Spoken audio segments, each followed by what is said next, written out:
Je me mets en contact avec une personne qui a de l'eczéma sur la main. Maintenant, il y a une personne, je touche, je vérifie.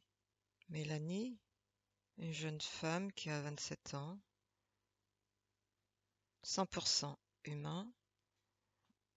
Je regarde, j'observe. C'est une personne qui se sent frileuse par rapport au contact dans son environnement. C'est une personne qui a du mal à lâcher prise, qui a peur d'être jugée. Ce que je perçois, c'est sa main droite. Il y a comme des croûtes qui suppurent au-dessus de la main, entre le pouce et l'index. Pourquoi? Il y a comme un besoin de mettre une séparation. Pourquoi? C'est une personne qui ne ressent pas une certaine chaleur humaine. C'est quoi cette chaleur humaine qu'elle attend? C'est une personne qui se sent jugée parce qu'elle fait ses tâches.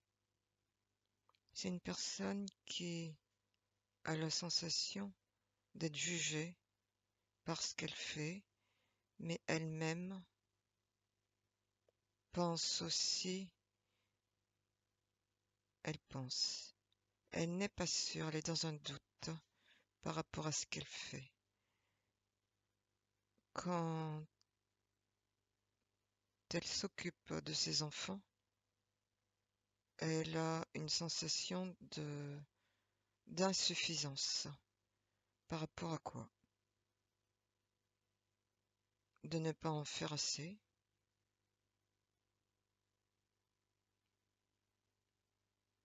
Idem sur le plan professionnel.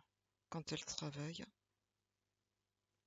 je vois qu'elle manipule des papiers, de la paperasse. Elle travaille devant un ordinateur. Et elle a la sensation de ne pas comprendre tout à fait ce qu'elle fait,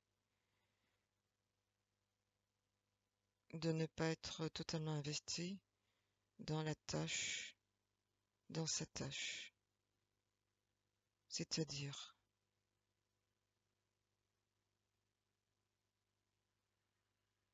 elle manipule des chiffres.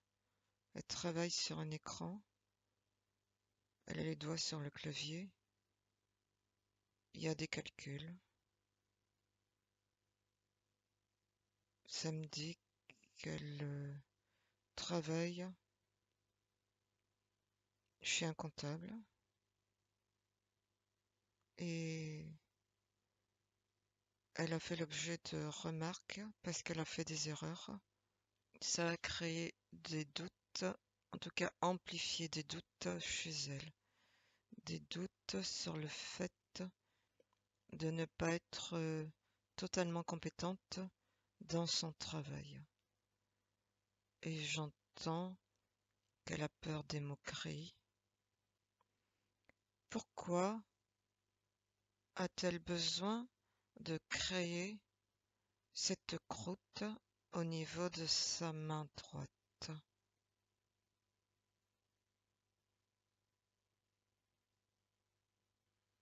C'est pour ne pas ressentir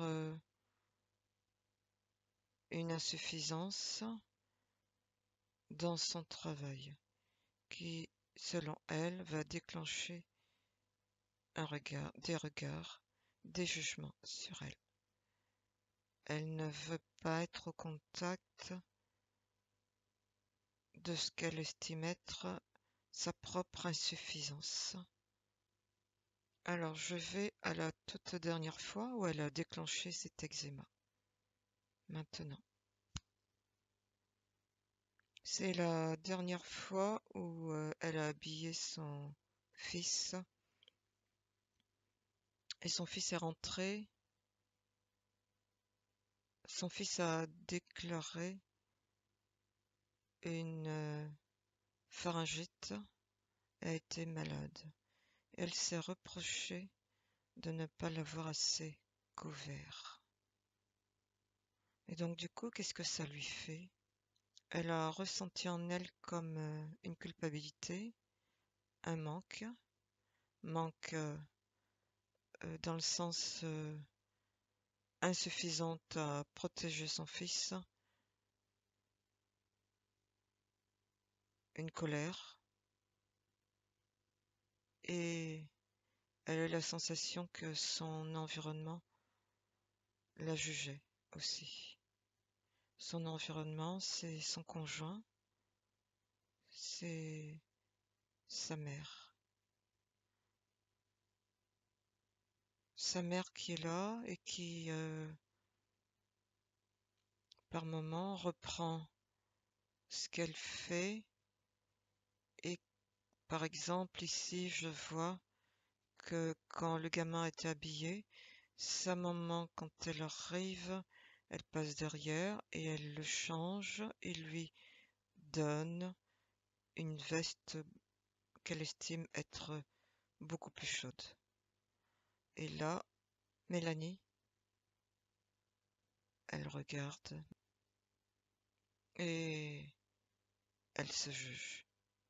Et en même temps, elle se sent jugée. Et donc cette toute dernière fois, c'était avec son fils. Elle a eu la sensation d'être jugée par sa mère.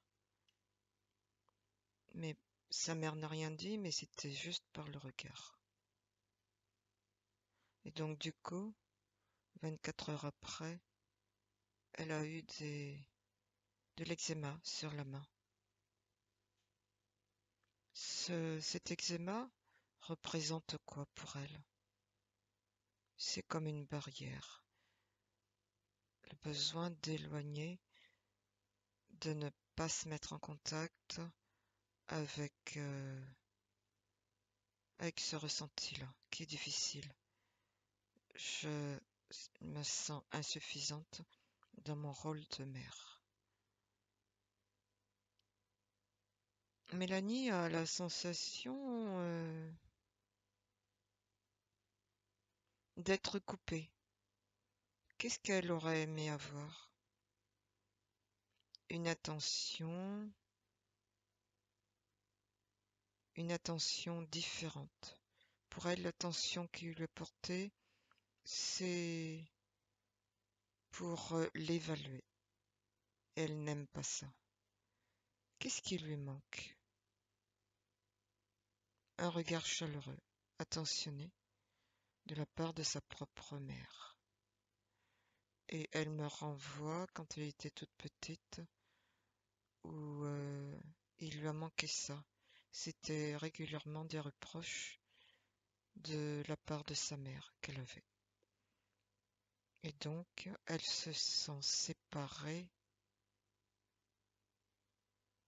d'un regard, d'une attention, de douceur, d'un regard bienveillant de la part de sa mère. Et qu'est-ce qu'elle se dit à ces moments-là? Je suis insuffisante dans ce que je fais. Et quand elle se dit ça, qu'est-ce qu'elle ressent?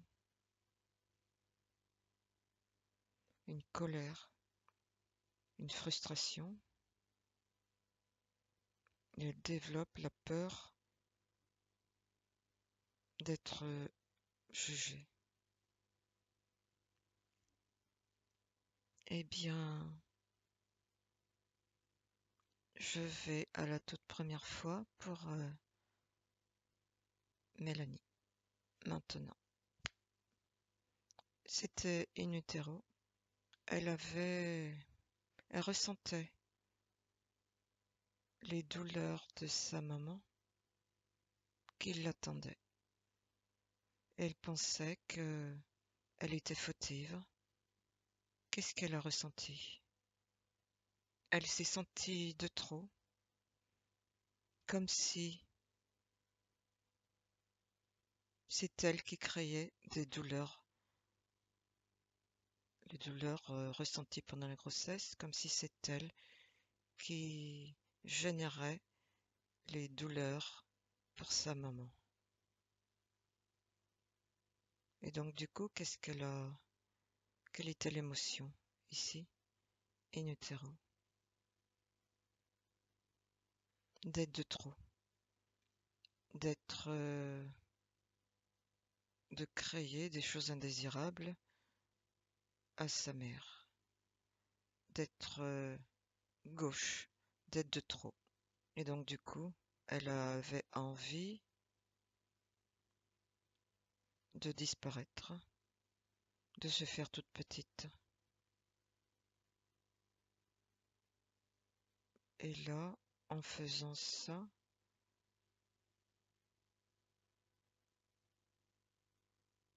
bah, elle manquait d'un contact chaleureux avec sa propre mère. Comment comprendre et gérer cet eczéma aujourd'hui?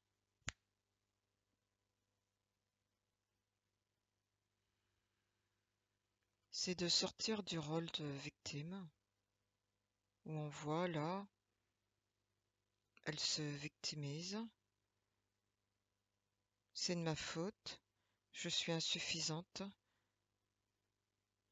je, je suis insuffisante dans mon rôle de mère, je suis insuffisante dans les tâches que j'accomplis, je ne sais pas faire. C'est de prendre conscience elle se positionne dans une situation de victime, de prendre conscience de toutes ces étapes-là, ce qu'elle fait, ses ressentis, et ensuite changer de point de vue par rapport au fait de penser qu'elle est insuffisante. C'est de retrouver des ressources intérieures pour se dynamiser différemment. Parce que tant qu'elle restera dans ce ressenti-là, je suis insuffisante, elle va toujours chercher la solution de se mettre en retrait. Et parce qu'elle ne veut pas ressentir les jugements en face. Et donc, c'est de lui faire prendre conscience que c'est elle qui crée, qui pense ça.